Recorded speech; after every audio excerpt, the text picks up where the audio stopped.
بسم الله الحمد لله رب العالمين الرحمن الرحيم مالك يوم الدين إياك نعبد وإياك نستعين اهدنا الصراط المستقيم صراط الذين أنعمت عليهم غير المغضوب عليهم ولا الضالين بسم الله الرحمن الرحيم قل هو الله أحد الله الصمد لم يلد ولم يولد ولم يكن له كفوا أحد بسم الله الرحمن الرحيم قل هو الله أحد الله الصمد لم يلد ولم يولد ولم يكن له كفوا أحد بسم الله الرحمن الرحيم قل هو الله أحد الله الصمد لم يلد ولم يولد ولم يكن له كفوا أحد صلوا على محمد وآل محمد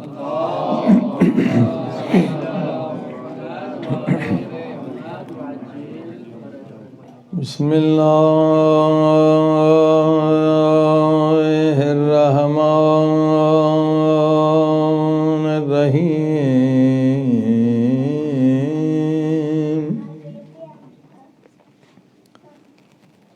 الحمد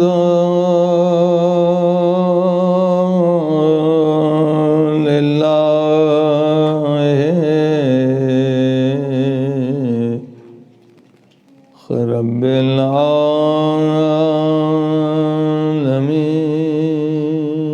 صلوات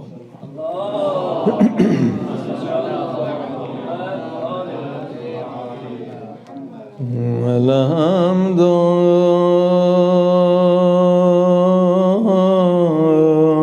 لله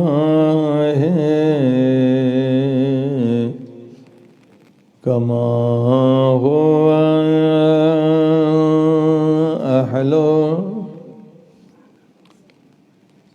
والصلاة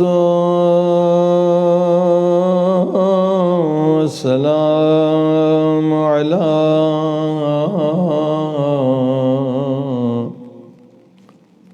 سيد المرسلين وشفيع المذنبين وخاتم النبيين وبالقاسم محمد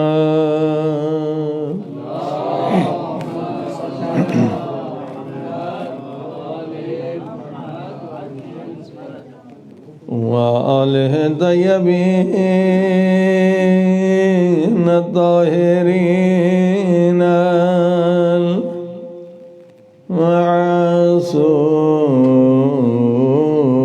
المعصومين زمانے کے امام کے ظہور کے لیے مل کے دعا کریں اللہم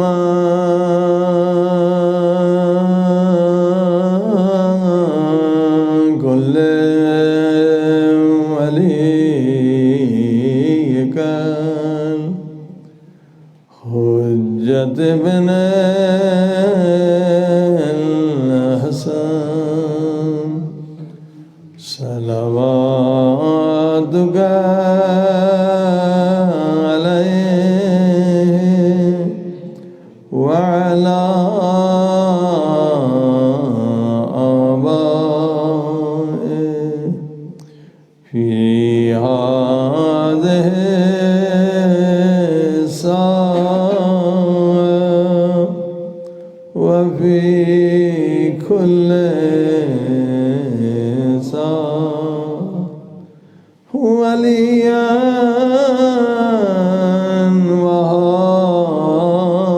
وحافظا وقائدا وناصرا ودليلا وعينا حتى تسكنه ہر جگہ دعا وتمتع فيها طويلا برحمتك يا أرحم الراحمين. صلوات الرحمن.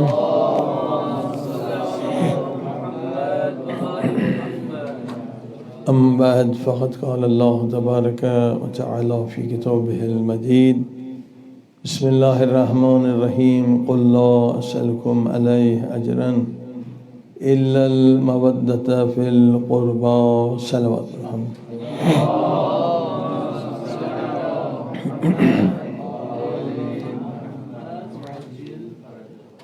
آئے مودت کو آپ نے سماعت فرمایا کہ پروردگار نے اہل بیت کی محبت مودت کو اجر رسالت قرار دیا ہے، اور یہی محبت کا تقاضا ہے کہ جب ہمارا اپنا بھی کوئی دنیا سے چلا جاتا ہے تو ہم اس کے غم میں اتنا نہیں روتے جتنا مولا حسین کے غم میں روتے.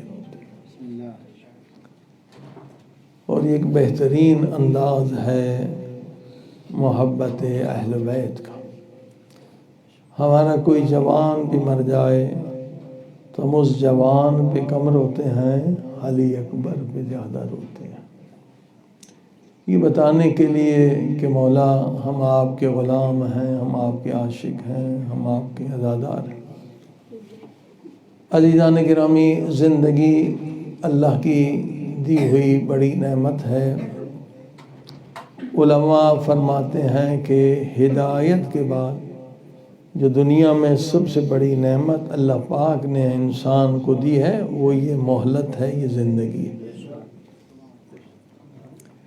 اس مہلت سے اگر انسان کوئی فائدہ لے تو ایک رات میں حر بن سکتا. یہ اتنی بڑی نعمت ہے. اور عزیزو، اگر کوئی ایک گھنٹہ زندگی کا بڑھانا چاہے، پورے دنیا کی دولت لٹا دے مگر ایک گھنٹہ زندگی کا بڑھا نہیں سکتا. صلوات پڑھیں محمد.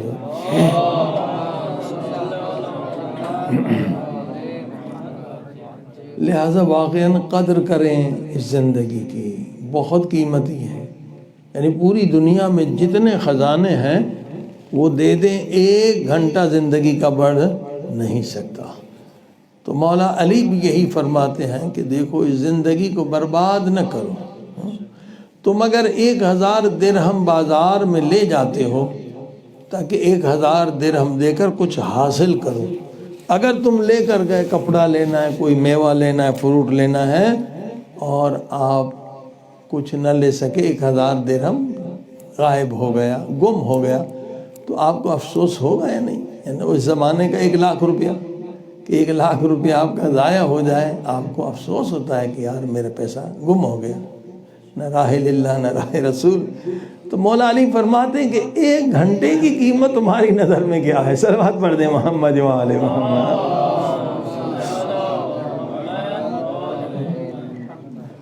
حقیقت میں تو 1,000 درہم کچھ بھی نہیں ہے. مولا مثال دے رہے ہیں کہ 1,000 درہم ضائع ہو جائے تو افسوس ہو جاتا ہے. 1 گھنٹہ زندگی کا گزر گیا، گپ شپ میں گزر گیا، ٹیلی ویژن دیکھتے گزر گیا، کرکٹ دیکھتے گزر گیا، تمہیں کوئی افسوس نہیں ہوا کہ یار میں نے 1 گھنٹہ دیا، اس کے بدلے میں حاصل کیا کیا؟ میں نے کیا حاصل کیا؟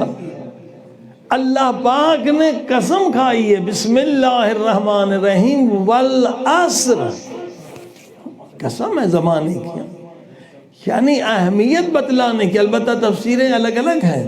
ایک اس کی تفسیر اخلاقی یہی ہے کہ اللہ نے وقت کی، زمانے کی اہمیت بتلانے کے لیے اس کی قسم کھائی.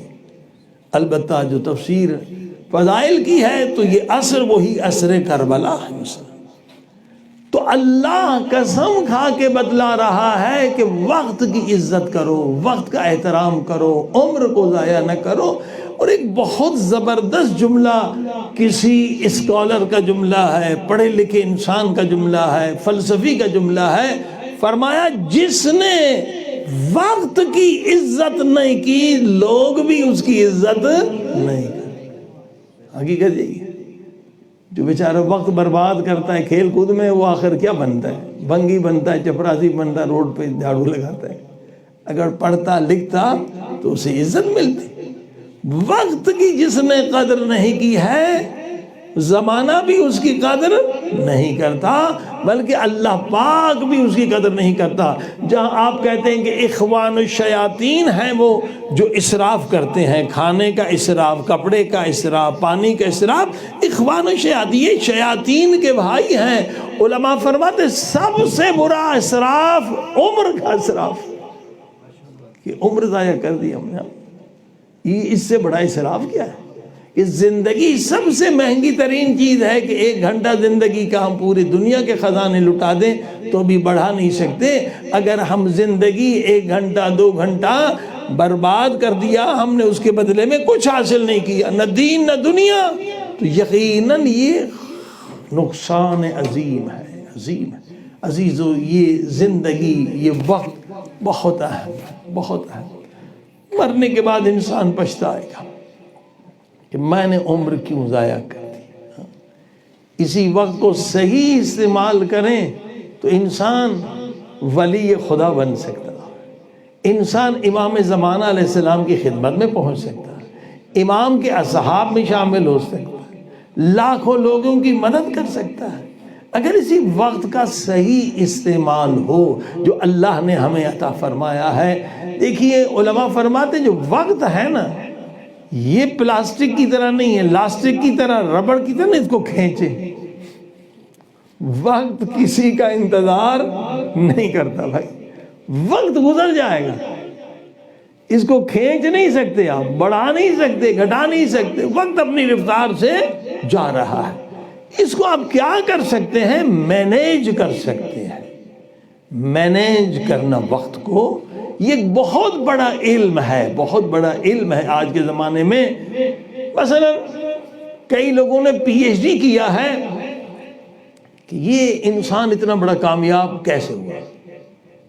1000 لوگوں کا انہوں نے انٹرویو جا کے لیا، 1000 کامیاب تاجر، 1000 کامیاب پروفیسر، ہاں جی، 1000 کامیاب ڈاکٹر، 1000 کامیاب سیاستدان، ایک پی ایچ ڈی کا کام ہے۔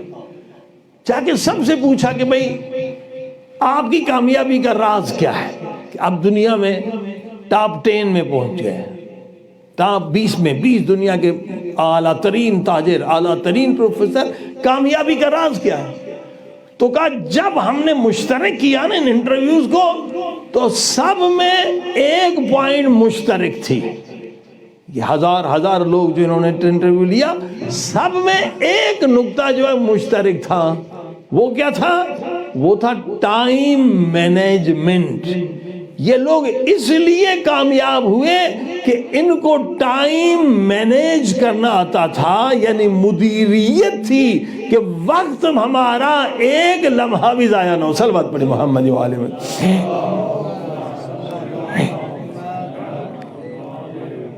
یہ نہیں کہ وہ فرشتے تھے وہ اس لیے کامیاب ہو گئے یا وہ ہو گیا، نہیں، ٹائم مینجمنٹ انہیں آتا تھا، ٹائم مینیج کرنا۔ اب ایک مثال دوں، ٹائم مینجمنٹ۔ ایک آدمی جو ہے نوکری پہ جاتا تھا، 2 گھنٹے آنے میں 2 گھنٹے جانے میں، بڑے شہروں میں رش ہوتی ہے، کراچی ہو گیا، لاہور ہو گیا، یا باہر دنیا کی، یا سفر دور ہے، تو اس نے بیٹھ کے سوچا یار 4 گھنٹے زندگی کے میرے ضائع ہو جاتے ہیں، نہ کچھ سیکھتا ہوں نہ کچھ حاصل کرتا ہوں، کچھ بھی نہیں۔ 4 گھنٹے زندگی، مہینے میں کتنے ہوئے، سال میں کتنے ہوئے، ہزاروں گھنٹے میرے تو یہ نوکری ہے، جاب ہے۔ اب اس کو مینیج کیسے کیا؟ ہاں جی، وہ زمانہ کیسٹ کا تھا، اس نے ایم اے کا کورس خرید لیا کیسٹ کی شکل میں، روزانہ آتے ہوئے 2 درس سنتا تھا، جاتے ہوئے 2 درس سنتا تھا، تو 1 سال میں اس کا ایم اے ماسٹر مکمل ہو گیا۔ صلوات پڑھتے محمد و آل محمد۔ اس کو کہتے ہیں ٹائم مینجمنٹ، کہ ایک لمحہ بھی زندگی کا ضائع نہ ہو۔ یا دنیا کا فائدہ ہو یا آخرت کا فائدہ ہو. اسی طرح سے زبان سیکھنا ہے. ہاں جی، ایک صاحب کو نہانے کا شوق تھا، نے دیکھا 40 منٹ سے کم میرا وقت نہیں، میں باتھ روم میں 40 منٹ لگاتا ہوں. ہاں جی، نہانے کے مزے لیتا تھا. 40 منٹ ہر دن، تو اب دیکھیے کتنے گھنٹے ہو گئے. اس نے وہی ٹیپ ریکارڈر وہاں باتھ روم میں رکھ دیا کہ روزانہ مجھے مثلا انگلش سیکھنی ہے، جرمن سیکھنی ہے، یہ مجھے روزانہ درس جو ہے مجھے نہاتے ہوئے سننا ہے. وہ 1 سال میں وہ زبان کا ماہر ہو گیا. 40 منٹ اس کے ضائع نہیں. توجہ فرمائیے. اس طرح سے مینیج کیا جا سکتا ہے. ٹائم کھینچ نہیں سکتے آپ، ربڑ نہیں ہے. اس کو مینجمنٹ کیا جائے تو دنیا میں جو عظیم الشان انسان گزرے ہیں ان کو جو فن اللہ نے دیا تھا وہ ٹائم مینجمنٹ کا ہے، جسے مولا علی نے وصیت میں کہا کہ نظم الامور. یہ نظم الامور وہی ٹائم مینجمنٹ ہے. صلوات پڑھیں محمد و آل محمد. جو وصیت میں کہا اتقوا اللہ، متقی بنو، متقی بنو، وصیت فوراً کہا کہ متقی نہیں بن سکتے ہو جب تک نظم الامور نہ ہو. نظم الامور یہی ٹائم مینجمنٹ ہے. ہمارے دیکھیے آپ کی عمر کیا ہے؟ عمر کسے کہتے ہیں؟ یہی منٹ، یہی سیکنڈ گھنٹے بنتے ہیں. ہاں، یہی گھنٹے دن بنتے ہیں، یہی گھنٹے دن مہینے بنتے ہیں، سال بنتے ہیں. یہی آپ کی عمر ہے، اس کے علاوہ کوئی عمر ہے؟ تو عزیزو یہی سیکنڈ اگر آپ خیال کریں گے کہ میرا بس 1 سیکنڈ نہیں، جہاں آپ نے 1 سیکنڈ کی قدر نہیں کی تو 1 گھنٹے کی بھی نہیں کریں گے. 1 گھنٹے کی نہیں کریں گے تو 1 دن کی بھی نہیں کریں گے، دن کی نہیں کی تو سال کی بھی نہیں کریں گے، سال نہیں گزر جائیں گے. تو جو فرمائیں جہاں 1 سیکنڈ کی ہم قدر کریں گے تو خدا بند عالم ہمیں کمال عطا فرماتا ہے.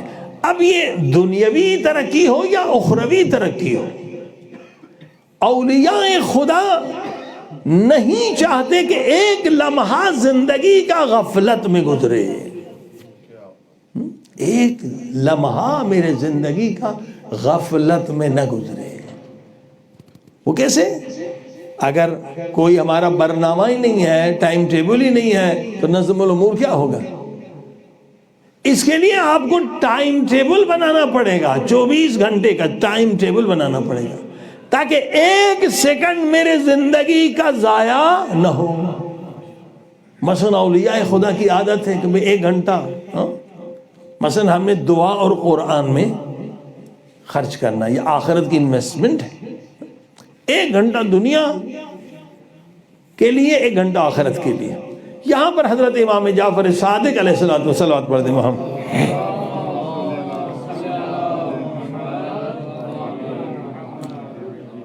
نظم الامور یا ٹائم مینجمنٹ میں جو مولا کا فارمولہ ہے دنیا میں اس سے بہتر ہو ہی نہیں سکتا کہ کس طرح سے ہم ٹائم کو گزاریں، مینیج کریں، کس طرح نظم الامور ہو. اتنا زبردست فارمولہ کائنات میں آپ کو مل نہیں سکتا. امام کا علم ہے، علم الہی ہے. امام فرماتے ہیں کتنے گھنٹے ہیں دن رات میں؟ 24 گھنٹے. مولا اس کو کیسے مینیج کروں تاکہ دنیا آخرت میں کامیابی ہو؟ مولا فرماتے 8 گھنٹے دنیا کے لیے خرچ کرو، رزق حلال، اور 8 گھنٹے آخرت کے لیے خرچ کرو، تو ہو گئے 16 گھنٹے. 8 گھنٹے دنیا کے لیے، 8 گھنٹے آخرت. دیکھیے دنیا آخرت کا جو لفظ قرآن میں آیا ہے نا برابر ہے. جتنی مرتبہ قرآن میں دنیا کا لفظ آیا ہے اتنی مرتبہ آخرت کا لفظ آیا ہے. افراد تفرید نہ ہو. مولا فرماتے 8 گھنٹے خرچ کرو دنیا کے لیے، رزق حلال کمانے کے لیے، اور 8 گھنٹے خرچ کرو آخرت کمانے کے لیے. باقی 8 گھنٹے بچ گئے تو 8 گھنٹے میں آرام، سونا بھی ہے، کھانا بھی ہے، جسمانی لذت بھی ہے، نکاح بھی ہے. یہ سب 8 گھنٹے میں ہے. صلوات پڑھ دیں محمد و آل محمد.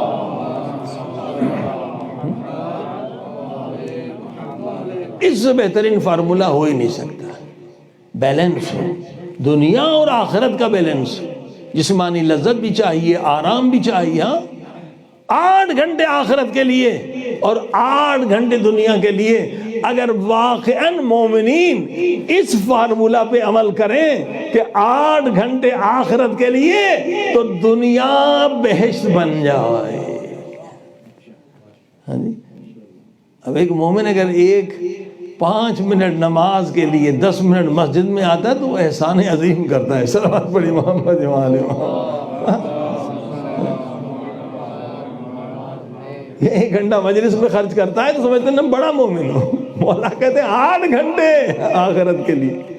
ہر بندہ، اگر بزنس مین، ڈاکٹر، ہر بندہ 8 گھنٹے آخرت کے لیے خرچ کرے، کوئی فقیر نہ رہے، کوئی غریب نہ رہے، نہ کوئی جاہل رہے۔ 8 گھنٹے، ہاں محرم میں ہم 10 دن مجلس میں آتے ہیں، 2 گھنٹے خرچ کرتے ہیں تو سمجھتے بڑے مومن بن گئے۔ امام کہتے ہیں 8 گھنٹے آخرت کے لیے خرچ کرو، 8 گھنٹے دنیا کے لیے، 8 گھنٹے اپنے آرام کے لیے، بدن کی لذت کے لیے۔ یہ ہے بہترین فارمولہ کائنات کا کہ افراط و تفریط نہ ہو۔ اسلام میں اعتدال ہے، افراط و تفریط نہیں ہے۔ تو عزیزان گرامی، اب آپ نے دیکھا کہ 8 گھنٹے اب آپ نے دنیا کے لیے، اب آپ کا کوئی برنامہ ہی نہیں ہے تو ایسے ہی ضائع ہو جائیں گے۔ اس کے لیے ٹائم ٹیبل بنانا ضروری ہے کہ 8 گھنٹے آپ آخرت کے لیے کیا کرنا چاہتے ہیں، 8 گھنٹے دنیا کے لیے کیا کرنا چاہتے ہیں۔ جب تک کہ کاغذ قلم لے کر آپ ٹائم ٹیبل نہ بنائیں تو عمر گزرتی جائے گی، سالوں گزر جائیں گے، ہم کسی جگہ پہ نہیں پہنچیں گے۔ ٹائم ٹیبل عجب، خدا نے جو کہا نون والقلم، قلم کی قسم کھائی ہے نا، آپ ہاتھ میں قلم لیں، دیکھیے برین کام کرنا، دماغ کام کرنا شروع کرے گا۔ قلم کا دماغ کا رابطہ ہے، ویسے دماغ کام نہیں کرے گا، کاغذ رکھیں، قلم اٹھائیں، اب دماغ کام کرنا شروع کرے گا کہ بھئی 8 گھنٹے مجھے دنیا کے لیے کیا کرنا ہے اور 8 گھنٹے میں نے آخرت کے لیے کیا کرنا ہے۔ قلم اٹھائیں گے تو دماغ بھی کام کرنا شروع کر دے گا۔ صلوات پڑھے محمد وآل محمد۔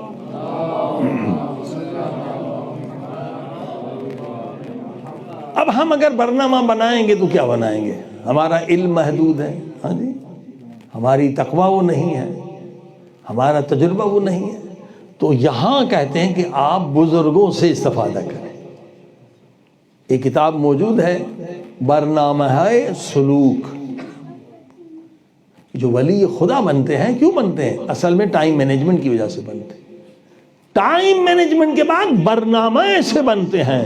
استاد کیا انہیں کوئی پر لگاتا ہے؟ پر نہیں لگاتا ہے۔ استاد کامل جب شاگردی میں لیتا ہے تو انہیں ایک برنامہ دیتا ہے، یعنی یہی 24 گھنٹے کا برنامہ لکھ کے دیتا ہے، یہ کرنا، یہ کرنا، یہ کرنا۔ اسی سے کوئی ولی خدا بنتا ہے، اسی سے کوئی آیت اللہ بہجت بنتا ہے، اسی سے کوئی امام خمینی بنتا ہے۔ استاد برنامہ دیتا ہے۔ تو الحمدللہ ہم اس زمانے میں زندگی بسر کر رہے ہیں۔ لوگ 10 سال، 5 سال زندگی خرچ کرتے تھے کہ کسی ولی خدا سے ہمیں برنامہ مل جائے،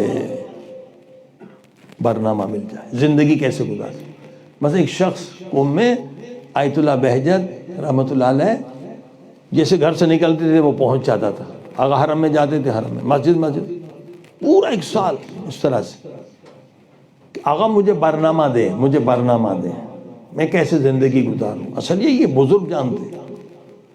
1 سال جب اس نے یہ ریاضت امام آقا بہجت کی نے دیکھا، آقا نے کہا کہ برنامہ بعد میں دوں گا۔ بازار سے جا کے معراج السالکین، آیت اللہ نرا کی کتاب معراج، یہ والی کتاب لے لو اور 100% اس پہ عمل کرو، پھر برنامہ دوں گا۔ یعنی اس میں رکاوٹ کیا ہے؟ صفات خبیثہ، صفات حیوانی جو انسان کو گناہ کی طرف لے جاتی، حرام کی طرف۔ جب تک صفات خبیثہ ہیں تو انسان اس برنامے پہ اولیاء کے عمل کر ہی نہیں سکتا۔ برنامے کہ بھائی تم زبان سے غیبت نہ کرو، جھوٹ نہ بولو، وعدہ خلافی نہ کرو، مگر انسان ان گناہ مبتلا ہے تو ایسے شخص کو برنامہ نہیں ملتا ہے۔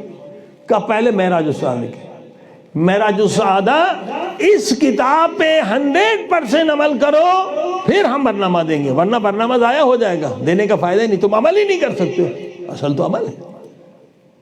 وہ بیچارہ بھی چلا گیا، 1 سال میرا جو سعادہ پڑھتا رہا، عمل کرتا رہا، 1 سال کے بعد آیت اللہ بہجت کی خدمت میں پہنچا، اس نے کچھ بولا ہی نہیں، آقا نے دیکھ کر کہا ابھی 50% عمل کیا ہے، صلوات پڑھ دے محمد وآل محمد۔ 100% عمل کر کے پھر ہم برنامہ دیں گے۔ تو برنامہ اولیاء خدا سے ملنا بہت مشکل ہے کہ وہ آپ کو برنامہ دیں، اس صلاحیت دیکھیں گے تو دیں گے۔ لہذا آج خوش نصیب یہ کہ ان بزرگوں کے برنامے چھپے ہوئے کتابوں میں موجود ہیں۔ صلوات پڑھی محمد وآل محمد۔ سید ابن طاووس سے لے کر جو ولی خدا ہے، سید ابن طاووس، امام خمینی عاشق تھے ان کے، عجیب انسان تھے، کئی مرتبہ امام زمان علیہ السلام کی خدمت میں پہنچے۔ سید ابن طاووس سے لے کر امام خمینی رحمت اللہ علیہ تک جتنے اولیاء خدا گزرے ہیں، ان کے برنامے اس کتاب میں موجود ہیں۔ کیونکہ انسان کے حالات الگ الگ ہوتے ہیں، طبیعتیں، مزاج الگ الگ ہوتے ہیں، وقت کتنا کس کے پاس ہے، لہٰذا بہترین نورانی کتاب ہے کہ ہر طالب علم کے پاس ہونی چاہیے۔ اور یہ بتاتے ہیں کہ کس طرح سے 8 گھنٹے دنیا کے لیے، 8 گھنٹے آخرت کے لیے گزارو۔ بہترین کتاب ہے، اور یہی برنامے انسان کو تکامل دیتے ہیں۔ دیکھیے ہم بول رہے ہیں، ہم کھا رہے ہیں، ہم چل رہے ہیں، ہم پھر رہے ہیں، ہم باتیں کر رہے ہیں، یہ کیا ہے؟ یہ ہماری حرکات و سکنات ہے، یہ ہمارے اعمال ہیں۔ اب جو ہمارے اعمال ہیں نا، اب ادھر سے دماغ کے اندر کیا ہے، نیت کیا ہے، مقصد کیا ہے؟ 2 طرح کے اعمال ہوتے ہیں۔ ایک اعمال ہمیں اللہ کی طرف لے جاتے ہیں، السیر الی اللہ، مسافر الی اللہ۔ اب یہاں جو بیٹھے ہیں، یہ جو عمل کر رہے ہیں، کہاں لے کے جا رہے ہیں؟ خدا کی طرف، جنت کی طرف، اہل بیت کی طرف۔ اور ایک ہوتا ہے السیر الی الشیطان یا شیاطین، کچھ اعمال جو ہیں وہ ہمیں کہاں لے جاتے ہیں؟ شیطان کی طرف لے جاتے ہیں، شیاطین کی طرف لے جاتے ہیں۔ 2 حرکتیں انسان کی، ہر عمل جو ہم کرتے ہیں یا خدا کے نزدیک ہو جاتے ہیں یا خدا سے دور ہو جاتے ہیں۔ جو بھی عمل کرتے ہیں یا خدا کے نزدیک قربتاً الی اللہ یا خدا سے دور۔ لہٰذا اگر انسان کا مقصد ہو کہ مجھے قرب خدا چاہیے، السیر الی اللہ چاہیے، تو انسان ان برناموں کے پیچھے میں رہتا، تلاش میں رہتا ہے کہ وہ کتاب پڑھوں جو مجھے انسان بنا دے، وہ کتاب پڑھوں جو حیوانیت کو ختم کر دے، شیطانیت کو ختم کر دے۔ صلوات پڑھ دے محمد و آل محمد۔ یہاں کہیں پہ گھڑی نہیں ہے، ٹائم کتنا ہے اذان؟ ہاں، کتنے بجے اذان ہے؟ 5:20 پہ۔ صلوات پڑھے محمد و آل محمد۔ میسج آنے کی کوشش کریں کہ السیر الی اللہ رہے، سیر الی اللہ رہے، اللہ کی طرف سفر رہے، مسافر الی اللہ۔ اور وہی ٹائم مینجمنٹ ہے اس میں۔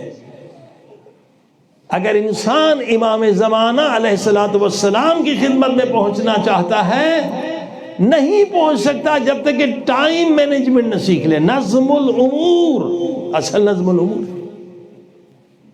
آج جو ہم لوگ مار کھاتے، نظم نہیں ہے زندگی میں، نظم الامور۔